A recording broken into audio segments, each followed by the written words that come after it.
right, and I am going to start letting people in here.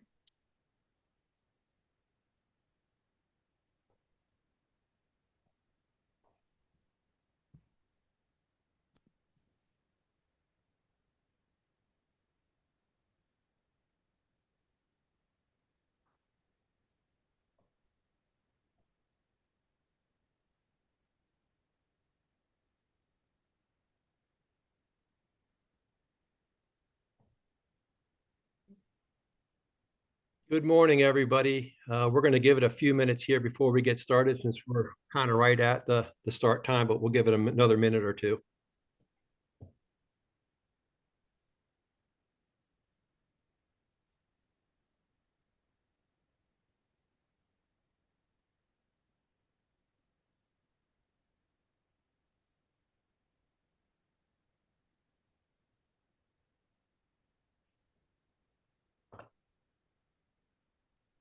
Chris, can you hear me fine? Yes. Thanks.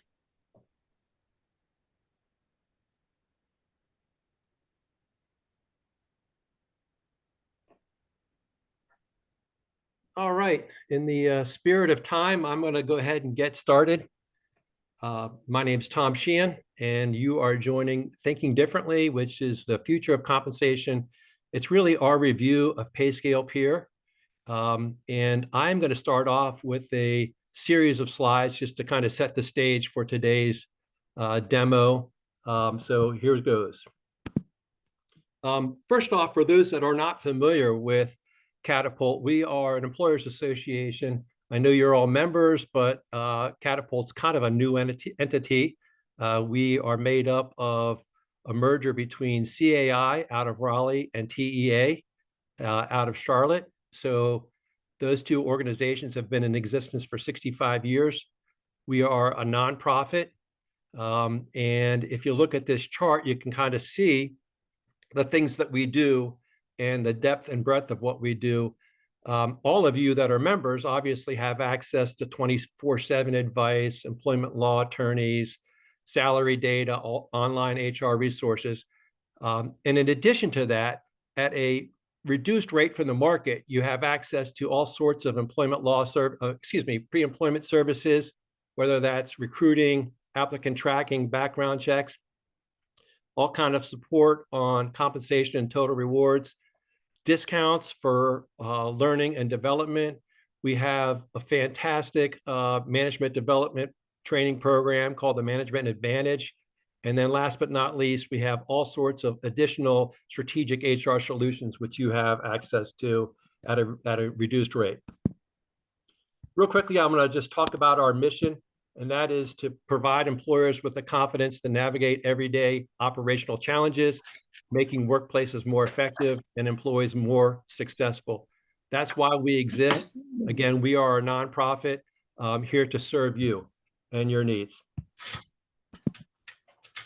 Just a quick touch base on an upcoming Catapult event, which I highly recommend. It's the 2024 HR Leadership Conference, the Future of Workplace, and that is in Greensboro, North Carolina, in person. There is also a virtual option. I would encourage you to go to letscatapult.org to look at the agenda. Highly recommend, if you attend one session that we do this year, this might be the one. We also have an employment and labor law update, both in Charlotte and Raleigh, that I would highly recommend as well. A few housekeeping items for you. Just to kind of keep everybody, keeping this all moving, we're going to mute all the attendees. If you have any questions, please ask those questions via chat. Chris and Jackie will be on to answer all the questions via chat. If there are any questions that we were not able to answer, we will incorporate those into our frequently asked questions and send that out. Post-event, we're going to send out a copy of this webinar. We're going to send out an FAQ, as I just mentioned. We have a host of PDF walkthroughs on these items that we're covering, as well as our contact information. So bottom line is here, if you don't get your questions answered during this webinar, we can certainly answer your questions post-webinar for you. Today's participants, moderators and presenters from PayScale Peer, Katie Harmon is with us. She'll speak after me. She's the director of channels. Victor Gray with PayScale Peer is a solutions consultant. And then from the Catapult side, we have Christopher Reifsnyder, Jackie Esposito, and myself. And Chris is smiling because I butchered his last name, which is not the first time. So briefly, I want to talk about why we switched to PayScale Peer. For many of you, you've participated in our legacy wage and salary survey, but year over year, that participation rate just continued to decline to the point where we just didn't feel comfortable pushing that out any longer. And all of our survey really relies on participation from our members. So that's something we'll talk about here too with PayScale Peer. We're moving from that static historical report to a much more dynamic, interactive, and up-to-date platform. As a result of that, we've nearly tripled the count of locally reported companies. We've also added in national and international market pricing. And last but not least, vastly improved the reporting capabilities within the platform. Today's learning objectives, kind of high level. Number one, start off with an overview of the benefits of PayScale Peer. And then we're going to demo the functionality of PayScale Peer. And as a reminder to everybody, this is really not a substitute for training. This is a way to show you the workflow and some of the capabilities of the system. We're certainly available at any point in time to help train you on various elements of this platform. But today we'll cover things like quick pricing, how to add a user, the dashboard view, creating scopes, all that types of stuff. So there's a lot of good information that's going to be covered today. I also wanted to talk briefly about next steps in getting help. So there's a mix of people in this webinar. There are some folks that have not really done anything within PayScale Peer, and there are others that are existing users. New users need to set up an account, and that's done through an email to the survey team at letscatapult.org. So we can help set up the account. We need everybody to load their data. PayScale Peer really is a give to get model, meaning in order for you to get data in general, you've got to provide your data. So we can also help out with job match guidance. And existing users, you can also email at any time to get assistance on getting more data and better data out of PayScale Peer. So with that, I am going to turn it over to Katie, who will give us a high-level overview of PayScale Peer. Katie?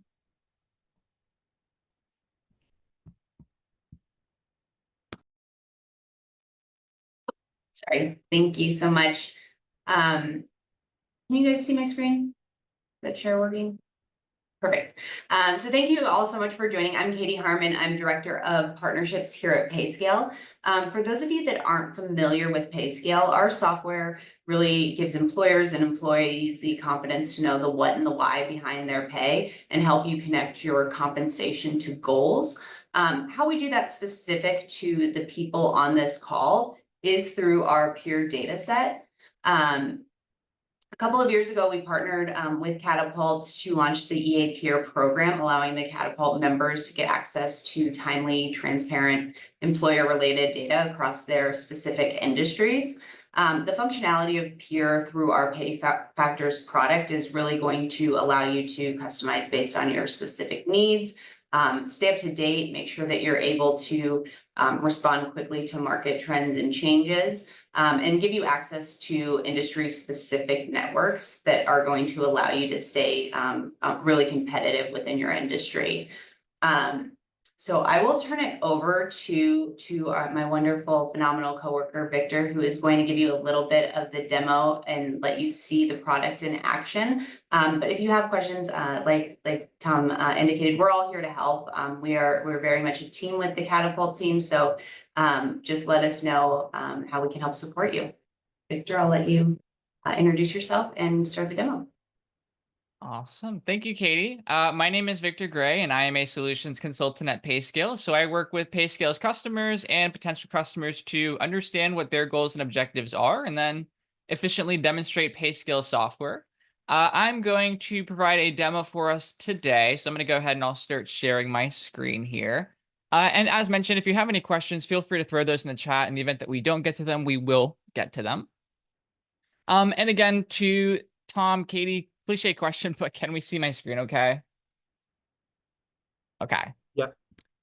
Awesome. So we're going to run through the pay factor solution here. We're just kicking it off on the main dashboard. Main dashboard is showing us a handful of different tiles and all of those tiles correlating to functionality within pay factors. We're going to run through a specific flow today. So we're going to start off kicking off by looking at pricing, and more specifically, we're going to start out here in quick pricing. This is something that's available to you immediately upon login of the pay factor solution. So quick pricing is something you would have access to right away. In terms of how quick pricing works, as the name suggests, used to ad hoc price jobs in a quick and efficient method. More than likely, you'll be using the Peer data source here, but PayScale does offer alternative data sources if needed. In terms of matching jobs within the quick price system, all you would have to do is type in the job title that you are looking to find. So in your example, it might perhaps be something along the lines of an administrative assistant. That gets keyed in, and then from there, potential job match options will show. So you have the opportunity to look through the different jobs that we have here, read through the job descriptions that are tied to them, ensure that they're going to be a good match for your company job before you match it to our job that we have here in the exchange. And then from there, when we find a good match, we would just grab that job and select it. It's going to show us at a high level, what does compensation look like at the 50th percentile for base and total cash. And then your next step here is to select your pay market. So geographically speaking, where are you pricing this job out at? Do you have any filters that are going to be relevant to you? So are you looking at a specific industry, certain business functions? Are you looking at assets or revenue or employees? All different ways that you can leverage your market as you're creating it to ensure that you're getting the most accurate and up-to-date pricing. So for me, I'm just going to use a basic market here, and I'm going to go with my USA national pay market. And then with quick pricing, you're done. So once you've selected your job and you've selected where you'd like to price that job out at, you then receive a summary report. And in this example here, we're looking at base and total cash compensation given from these quick price reports. If you'd like to change the rate from an annual to an hourly basis, options are available there for you.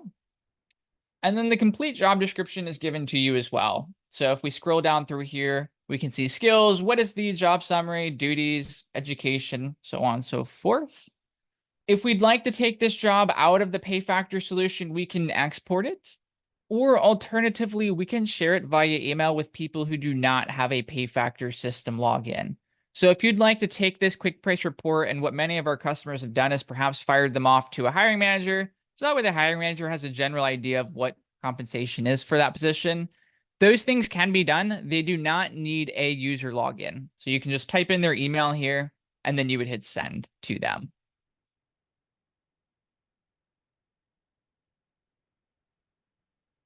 If you want to work on this job further, you can take it into a pricing project. That's also something that we're going to cover off later in the agenda here this morning. And pricing projects are more of a sandbox environment that allow a little bit more manipulation of the job itself, data points outside of a quick price, which is really just looking at base and total cash here. Next item on the agenda is adding users. So in the event that you need to add new users, it's quite a simple process, and PayFactors does allow for user role segmentation. So you would simply just go to company administration after clicking your name here in the top right-hand corner. And then we have user management. So if we click on users here, that's going to show us all of the users that we have within the system. If we need to add a new user, we can hit add user here, and then we would simply just go through, type in first name, last name, the user role that we have for them.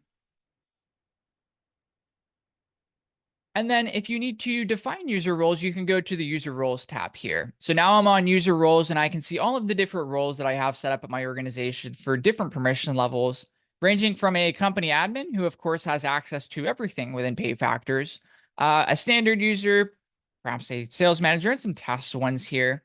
And so in order to segment permission to roles, you would create the role that you want, and then from there would choose access as needed.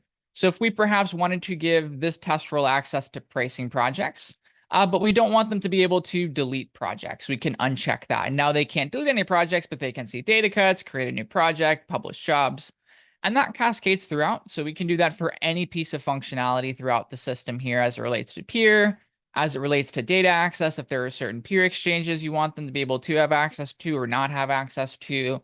A lot of different ways that you can set up users and assign user roles as needed.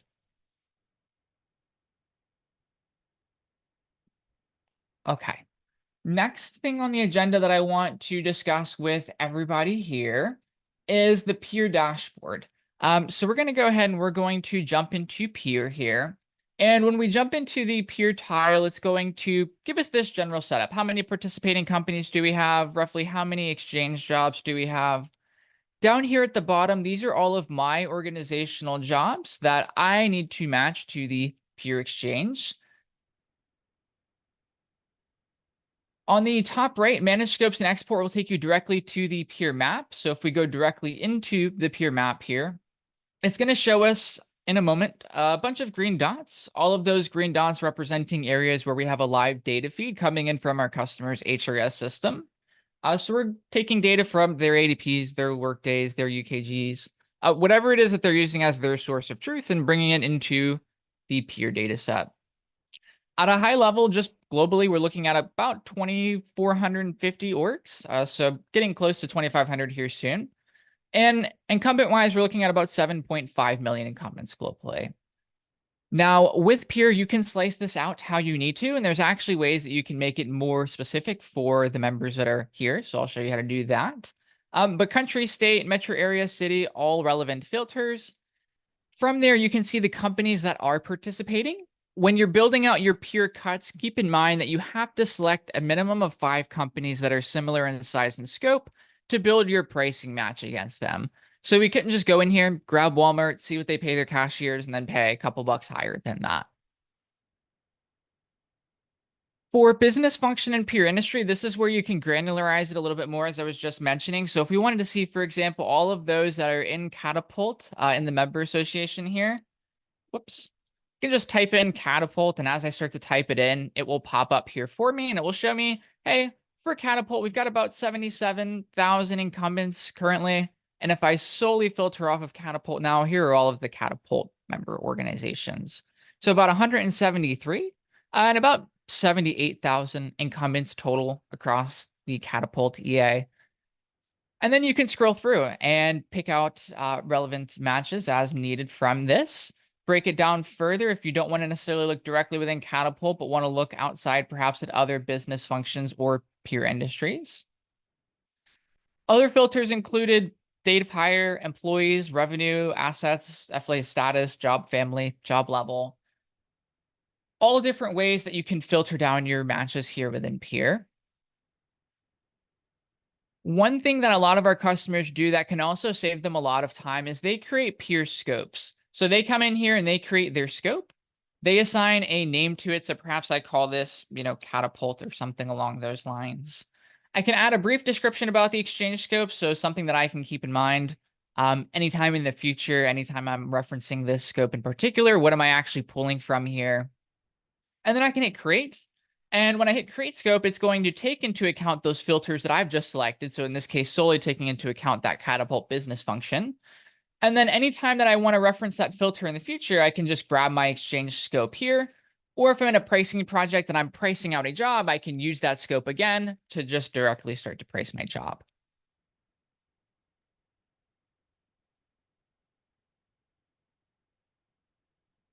As it was mentioned at the top of the call, Peer is a give to get data source. So pretty similar to surveys in general, where there is a survey participation element.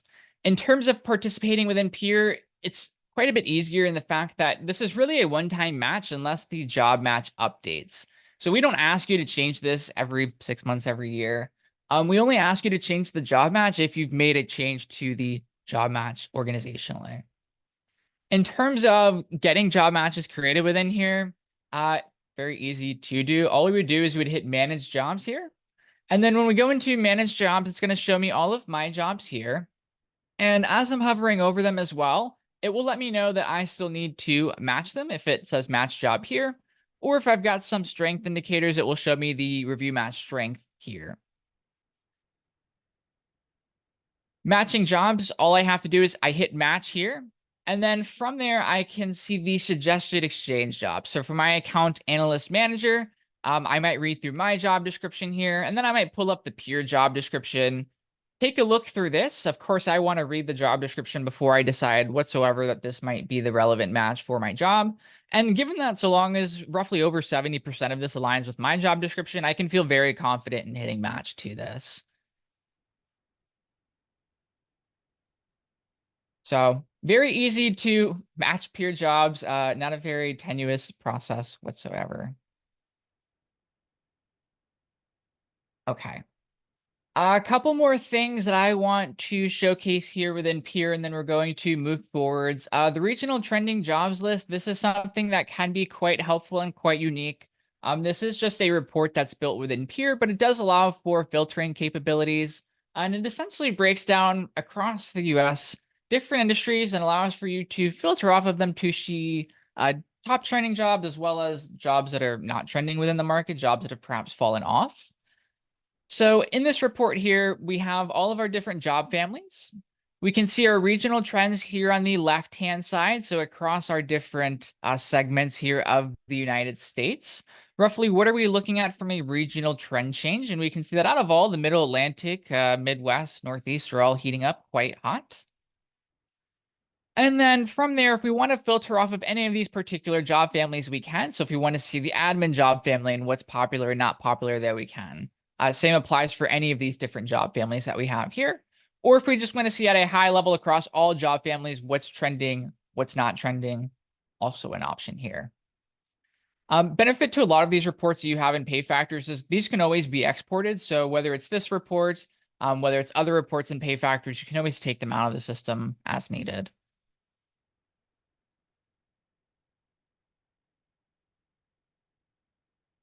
Okay. Jobs and employees, those are both pieces that are also going to be loaded into the Pay Factor system. So you would have all of your organizational employees within Pay Factors. And you'll notice if I click on one of my employees here, my accountant one, Jilson, we will have employee details. So you have the opportunity to add in your employees' information. And if I hit view more here, a lot of different fields that we can input in here if we wanted to.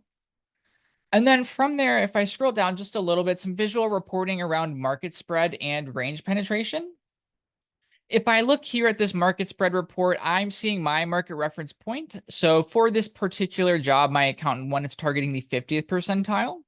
Jill is this light blue coloration here. And if I click on this, I can actually see that I've got 2 employees here and about 2 employees that are outliers, both on the upper end of the scale, as well as on the lower end of the scale. I've got an employee who is under the market. Range penetration. So I can see for this particular structure that this job is slotted in, what range penetration looks like for my employees. And again, if I look at Jill, quite high into the range compared to perhaps others that we might look at within here. And then pay change history. So if we've updated Jill's pay, if Jill's pay has changed over time, we can see Jill's pay change history shown here. And in this particular example, Jill's made about 10% over the last year or so.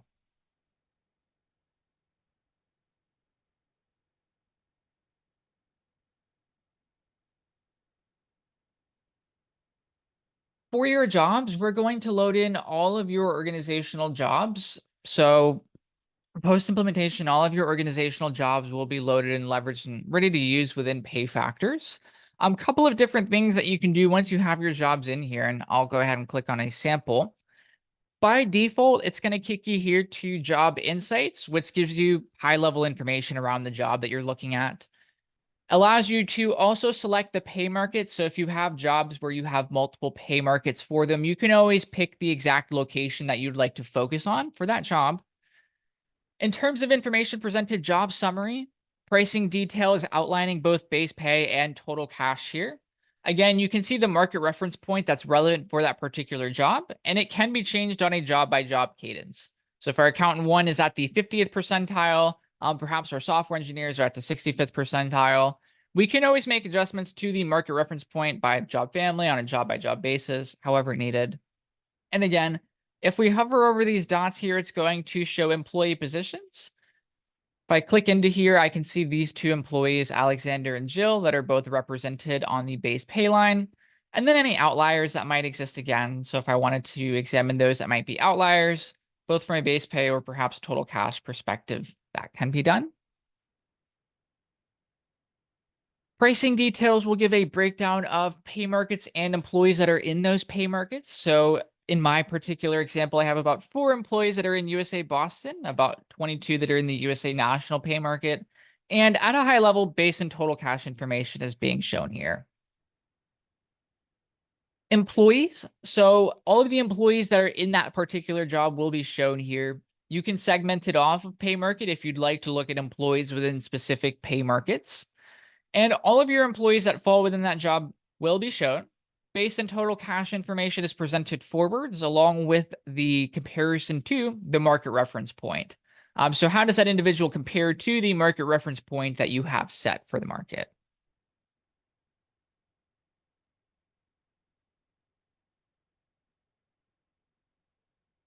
Structure. So if you have this job tied to a structure, you'll have the ability to jump directly into the structure. All you would do here is click on the structure name and it would take you directly into the structure that that job is slotted in. And in this particular case, it's letting me know this job is in grade 4. And if I slide this over all the way, here's the minimum, midpoint, maximum, and average employee comp ratio. Pay equity reporting, something that is opt-in functionality, so completely optional for anyone who might be interested in something along these lines. But pay equity reporting allows you to set a baseline. I'm going with the most common baseline, that of a white male.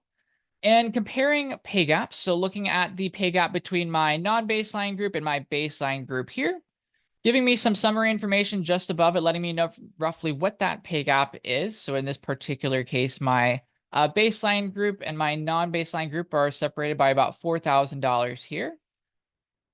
And then when we look at gender, we're separated by about $450. So ethnicity and gender both compel and make differences based on pay in my fictitious demo organization.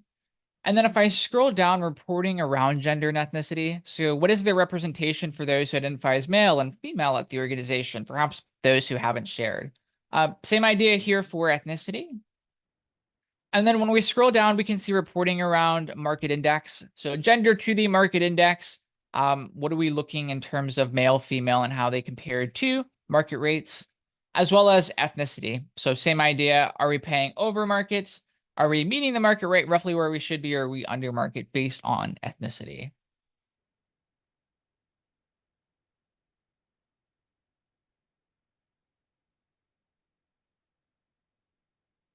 Again, all of these can be downloaded out. So if you need to export any of these, absolutely can.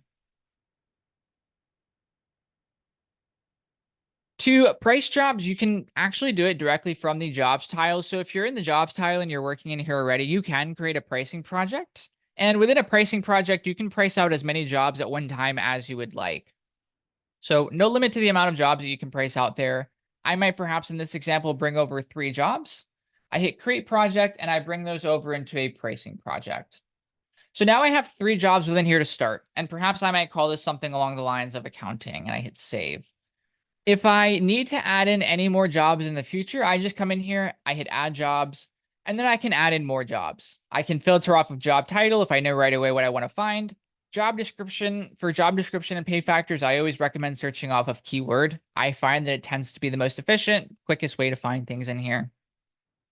And then where it says job source, it will say pay factors. These are all of the pay factors jobs that we have within pay factors. And then where it says Victor Gray Demo will have your organizational name and all of the jobs that you're loading in from your organization post-implementation.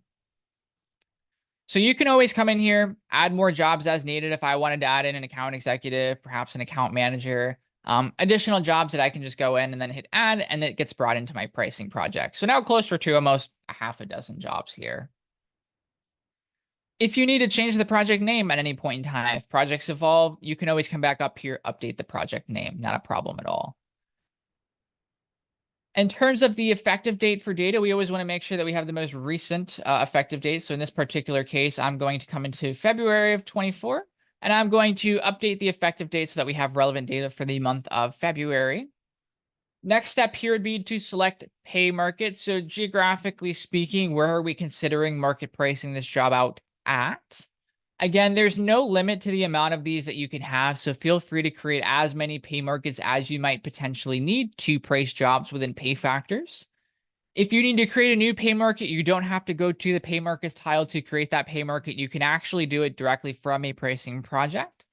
So you would simply just hit add pay market here, define a pay market name, and then from there, layer in industry, size through assets, employee revenue, or location. So city, state, metro area, geographic region of the country that you'd like to market price jobs in. Entirely up to you how you'd like to set that up. And you'll notice as I start to type things in here, location starts to populate and it looks like it wants me to put in the acronym instead.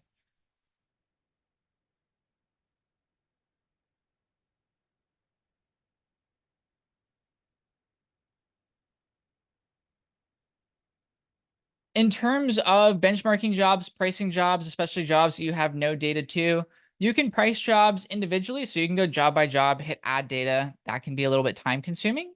If you'd like to price multiple jobs at one time, you can grab all of the jobs you'd like to price. So perhaps for me, I'd like to do my 3 accountants all at one time. So I grab those 3 accountants and then I hit match here. And that's going to bring up kind of like an Amazon shopping window, my accountant's on the right-hand side, and the data that I can pick from here in the middle with the ability to filter on the left-hand side. So I can filter off of job title. I can also filter off of job description. Again, I always find keywords do the most here. So if I type in CPA, anything that mentions CPA in the job description will show up here for me to take a look at, and I can see exactly where it's mentioned here. So always use keywords, never type in full sentences. It will always save you time. In terms of data sources, main data source that we are covering here today is Peer. So I'm going to show you how you can use Peer to price your jobs. All we would do is filter off of the Peer data source so that we get solely Peer jobs here. And then we can apply further filters as needed. So maybe we want to filter off of job family, job level. In this particular example, accountants, quite straightforward. So I might just key on accountant here. And then Peer is going to show me all of the potential job matches, about 17, that have the title accountant within them. So I know right away I've got about 17 potential job match options. And I might start off with my accountant 2. Showing the job detail will show me the job description, so I have a chance to review the job description, make sure that it's accurate. And then I would hit customize your scope here. And that's going to bring us back to that peer map that we saw earlier. And again, gives us the option to, if needed, use that custom filter set that we've saved earlier. So if we now wanted to take this Catapult filter set and use that as our scope, we can. And now you'll notice right away the peer has narrowed it down to about 37 orgs, 159 incumbents that have this accountant 2 job that fall within the Catapult Employers Association. And then we can see here, if we hover over them, who are those organizations that are participating here in Peer and fall within this particular job. And then once we have those things, we can hit add. And that gives us the opportunity to then take that data cut, our custom Peer scope that we've just made, and we're going to drag and drop it to the job that we want to price it to. Repeatable process. So we would institute this same process for perhaps our accountant 1 or our accountant 3. Again, all we would be doing is creating Peer scopes or picking from Peer scopes that we already have created.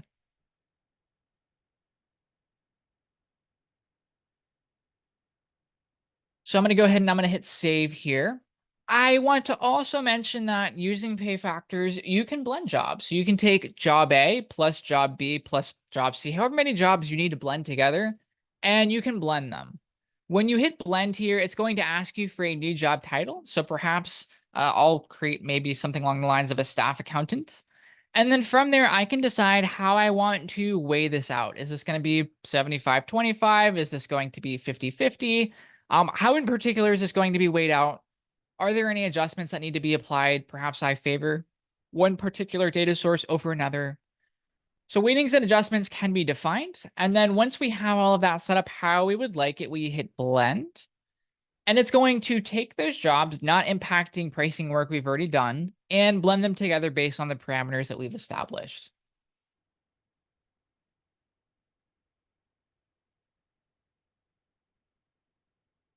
If we need to make weighting changes across data cuts that we have, again, much like doing it when we're blending jobs, we can make weighting changes. So if I want to weigh this out, perhaps I want to say that for this particular peer cut, I want to weigh it out less than this other HR market analysis cut I can, or vice versa. Maybe I want to weigh the peer cut more than the cut of data from the HR market analysis. All options available to everyone here. If we need to apply adjustments, so perhaps we're getting our peer data back and we say, hey, for this particular market, perhaps we could see the benefits of applying a 5% adjustment. We just plug in 5. That applies a 5% adjustment to the data cut. Default data cuts in a pricing project are base and total cash compensation. What can be quite helpful is when you're working in your pricing projects where it says Gray Labs base, Gray Labs total cash compensation, that's going to have your organization and your base salary for that job, as well as total cash compensation. So for me here, it's showing that for this particular job, which is my accountant one, my average pay for my employees is about $62,100. The market 50th percentile based off of the adjustment that we just made puts us at about 63,200. So when we look at our market index ratio, we're at about 98% to the market. So we're quite close, but not fully there yet.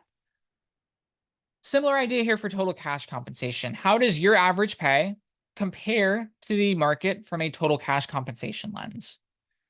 If you need to see who those individual employees are, you can select employees here. That's going to show you all of those employees that are accountant ones in this particular example, and what their pay is as it compares to the market. So again, giving you the market index ratio to give you a general sense of how their pay is aligned to the market pay that we're seeing here.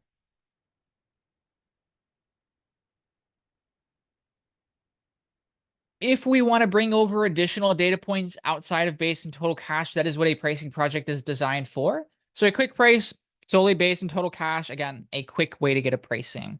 Pricing projects, we can hit this little waffle icon here and then change the project field. So by default, we started off with base and TCC. If we want to make changes, set our own MRPs, perhaps we want to change the market reference point to the 65th percentile, we can. Things like bonus data can be looped in. So a lot of our customers like to leverage other data points like bonus, LTIP. Changing MRPs, again, can be done at leisure. Any data points that you might need to see within here, for the most part, are always within here. We can always work with you if there are any custom fields, user-defined fields to get those worked over. Once you have the project fields that you'd like, you would hit save. And that's going to update your pricing project. So now I'm going to have the updated market reference point at the 65th percentile. My market index ratios for my average pay are going to update now because the system has smart enough to recognize that I now want to price my jobs compared to the 65th percentile, no longer the 50th. And then bonus data as well. So if I look in particular, perhaps at my accountant one here, and I slide this over, now I've got 2 cuts for bonus data that did not exist before. So if you need to add columns, if you need to remove columns, completely configurable to everybody here, entirely up to you. In terms of reporting, we again enable exports from here, 3 different export options. Project data just being raw data. So for those that are Excel gods here, you can take the project data out and do anything that you might want to do with it in Excel. We also include project reports and job reports. These are pre-built reports that are a little bit more put together compared to the project data reports already put into visual formats. And those can be exported as Excel or PDF documents. Other reporting in a pricing project, market comparison reports. So if you have employees that are across multiple pay markets, you can run a market comparison report.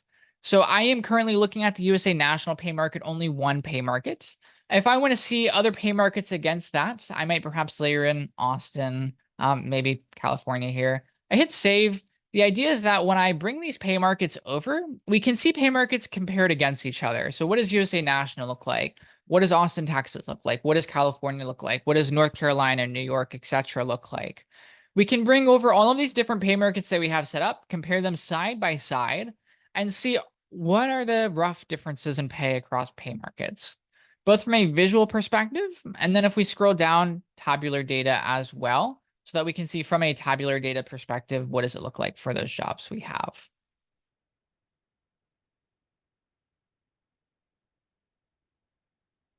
3-year trending, so you can see how pay has evolved over a pay market. Again, quite easy. We would just set the trend date that we want to go back to here to pull a 3-year historical trend date. Tabular data is down at the bottom with our visualization just above that.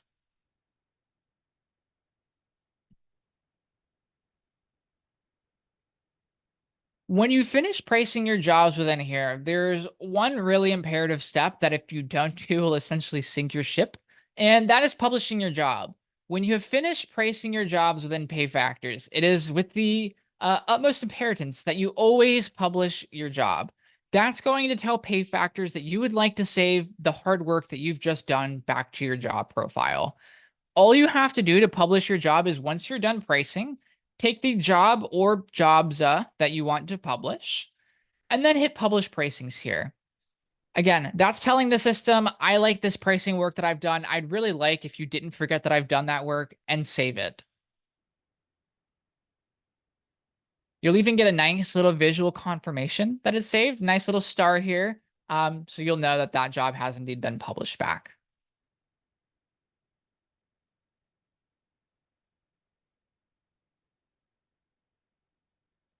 Okay.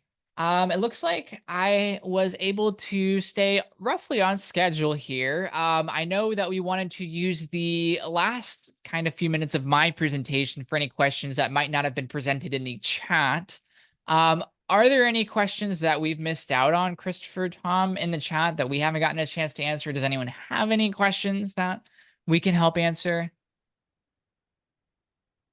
No questions currently unanswered in the chat. But we are happy to hang out for a bit and take some. Yeah, and I wanted to just talk to the members a little bit. Today's intent was really to show the power behind the tool, and I think Victor's done an outstanding job of showing that. What I don't want people to do is come away feeling like this is overwhelming to them, because we've got the full spectrum of users, and so the main point I want to impart to you is that we have resources at Catapult to help you and meet you where you are. So regardless if this is all kind of foreign to you or if it's overwhelming, we'll work with you to make certain that we get you the results that you need based upon where you are. Again, I tried to emphasize that earlier on. This really wasn't a training session. Victor's role today was just to show you the power of this tool. And I think, what you take out of it will be something that's personal to each of you.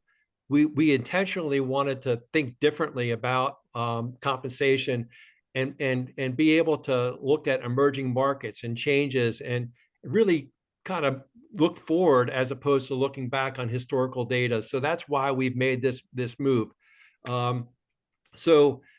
Again, I think that's the key takeaway is don't expect that based upon this demo that you're going to be able to go out and do all kinds of stuff. That's really wasn't the intent of the demo. Our main intent was just to show you, hey, this is a powerful tool. It's a great resource. If you went out and tried to get this in the marketplace, it would cost a lot more money, and you wouldn't get the personalized support from, for example, Chris, who will help you with the data loading process, help you with the job matching process.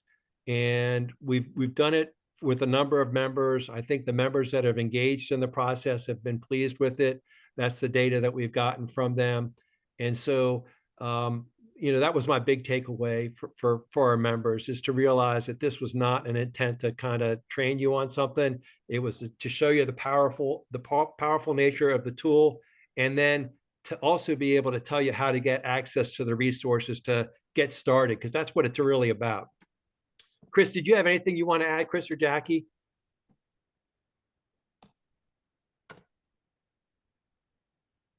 No, I've got nothing. I think that was said perfectly, Tom. Thanks. All right, let's open it. Do we have any questions that we can address?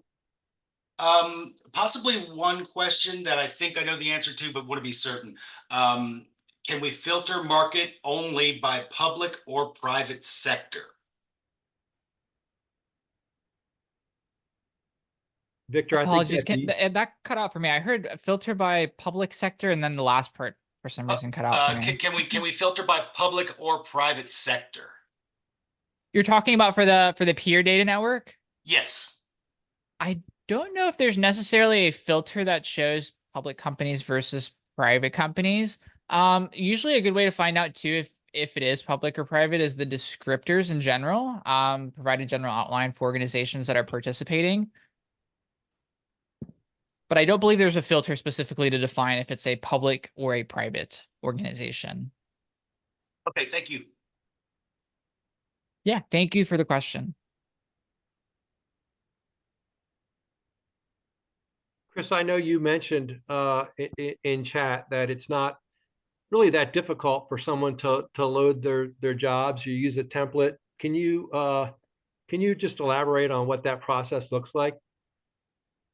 Sure. As soon as we get somebody, an organization registered into the PayScale Peer system, I follow up with an email with some first steps as far as what you can do right now, even before you get data loaded.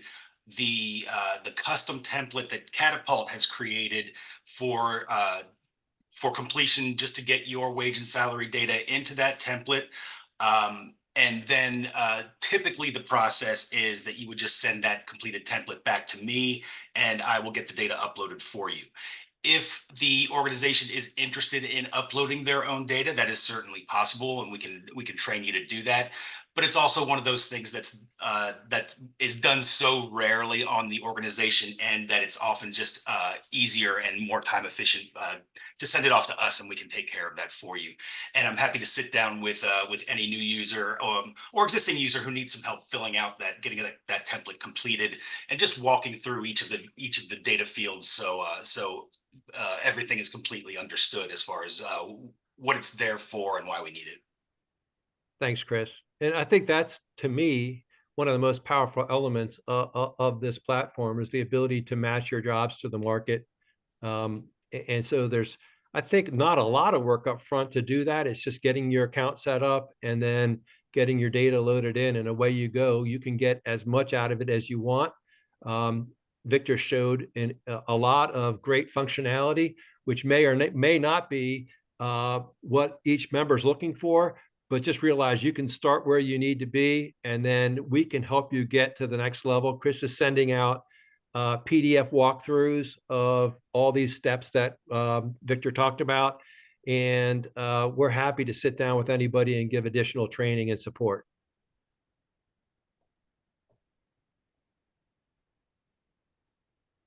Any other questions before we wrap up? I've got one more that I'd like to answer for everyone. Just in general, how secure is the info provided? We saw employee names. Your contributed data is only distributed to everybody else in aggregate, and it's 100% compliant with Department of Justice and Federal Trade Commission guidelines. So nobody would ever be able to see your employee names or how much they make, or even how much one organization pays to a specific job title. There are all kinds of checks and balances. One of the things that we saw pointed out was the ability to select organizations, and just to slow down on that a little bit, and really define that, you must choose 5 organizations or you will get no data back. That's the minimum amount of organizations reportable according to the Department of Justice to specifically prevent reverse engineering of data. So any internal organizational data, as far as how much you pay a specific job, how much you pay a specific employee, would never get outside of your organization. And this would be a question for Victor or Chris, really. When you're setting up your pay markets and you are or you're doing any kind of quick pricing, does it make sense to kind of start broad and then work your way into a more narrow market? It can. So a lot of our customers too will create multiple pay markets, with some being a little bit broader and then some being a little bit more narrow. And the reason is because in general, whenever you go more narrow into any data, you're always filtering out potential results, potential match outcomes that you might want to be looking at. So the general idea is, sure, create a very specific, pay market, but also create one that's a little bit broader. Don't leave out those other potential matches, because there's a very likely chance that you might be missing out on something just because you're going too narrow, and then you're limiting your potential match options. And Chris, I'm sure you might have something you would add on that too, so feel free. Yeah, my recommendation is to always start broad and work your way in. It really helps to see how those participation, or how the count of organizations and the count of incumbents drops as you start to narrow your filters, and really evaluate what filters are important to you for pricing any specific job. So I recommend start with a national level. You've seen how easy it is to just even select some filters. Start at a national level, see what that looks like. Add in some additional filters slowly, and see how those numbers drop until you're at a really comfortable level for how you for market pricing that job. You don't want to ever go too narrow, just because you're reducing the data pool, and it's the more you reduce that data pool, the less relevant the data is. Thanks, Chris. Any other questions, comments, or concerns? Just as a reminder, we'll send out copies of a bunch of PDF walkthroughs based upon this and afterwards. And if you need assistance, is it surveyteam@letscatapult.chris.org? Yes, that's correct.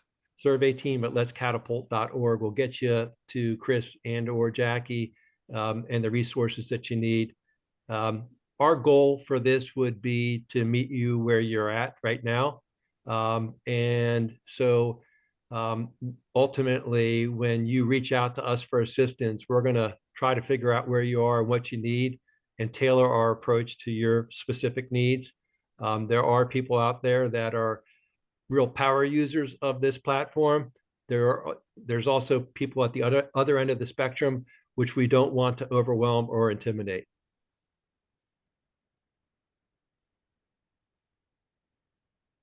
All right, I think that's pretty much it from our perspective. Victor and Katie, thank you very much for your help. We greatly appreciate you doing this for us. We may at some point ask you to come back, but I think this is a great overview of the tool and the power of the platform. For our members, we would appreciate you reaching out to Chris and getting started. Again, the more participation we get in here, the richer the local data becomes. And so it is, again, a give to get model. So the more people that participate, the better off we are. With that, Chris, any parting words from you? Just that I look forward to meeting and speaking with all of you. Reach out if you ever want to schedule some one-on-one time to talk about any of this in more detail, and I'm happy to go through it. Great. Well, thank you, everybody. Again, if you have any questions, please reach out to us. We're happy to help you. And thanks again to PayScale for your participation. For having us. Cheers, everyone. Take care.